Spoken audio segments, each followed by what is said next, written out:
Assalamualaikum warahmatullahi wabarakatuh.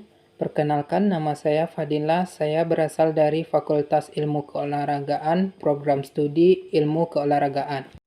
Di sini saya akan menyampaikan hasil ringkasan saya tentang mata kuliah pengantar kewirausahaan yang berjudul Modal Pengembangan Kewirausahaan. Poin pertamanya yaitu pengertian usaha. Menurut Kamus Besar Bahasa Indonesia, usaha adalah kegiatan dengan menggunakan tenaga pikiran atau badan untuk menyatakan suatu maksud.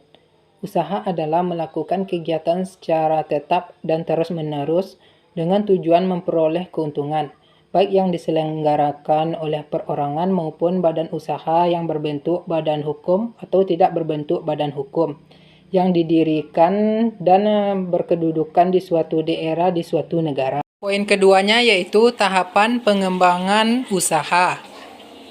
A. Memiliki ide usaha. Awal usaha seorang wirausaha berasal dari suatu ide usaha.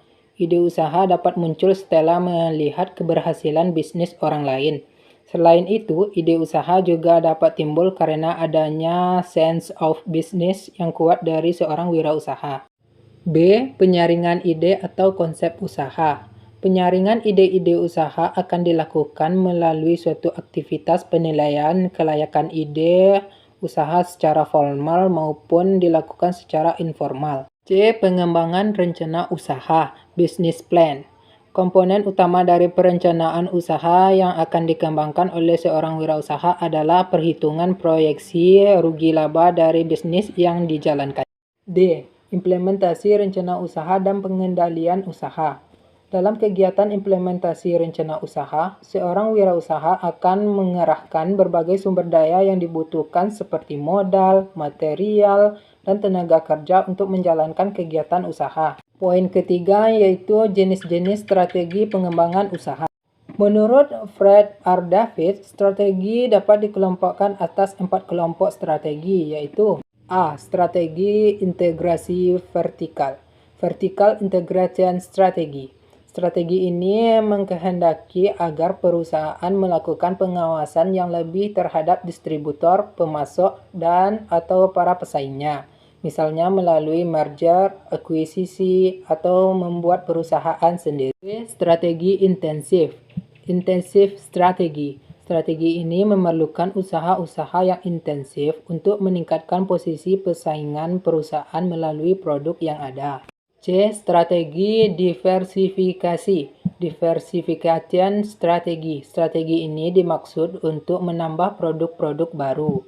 D. Strategi bertahan. Defense Strategy. Strategi ini bermaksud agar perusahaan melakukan tindakan-tindakan penyelamatan agar terlepas dari kerugian yang lebih besar, yang pada ujung-ujungnya adalah kebangkrutan. Poin keempatnya adalah strategi pengembangan usaha dalam perspektif Islam. Nabi Muhammad SAW telah memberikan contoh kepada umatnya mengenai bisnis syariah.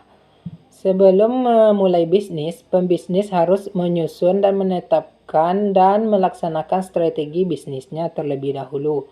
Berikut beberapa strateginya yaitu A. Jujur. Sikap jujur melahirkan kepercayaan konsumen atau pelanggan.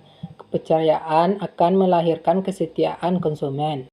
B. Ikhlas. Sikap ikhlas akan membentuk pribadi seorang pembisnis tidak lagi memandang keuntungan materi sebagai tujuan utama, tetapi juga memperhitungkan keuntungan non-material.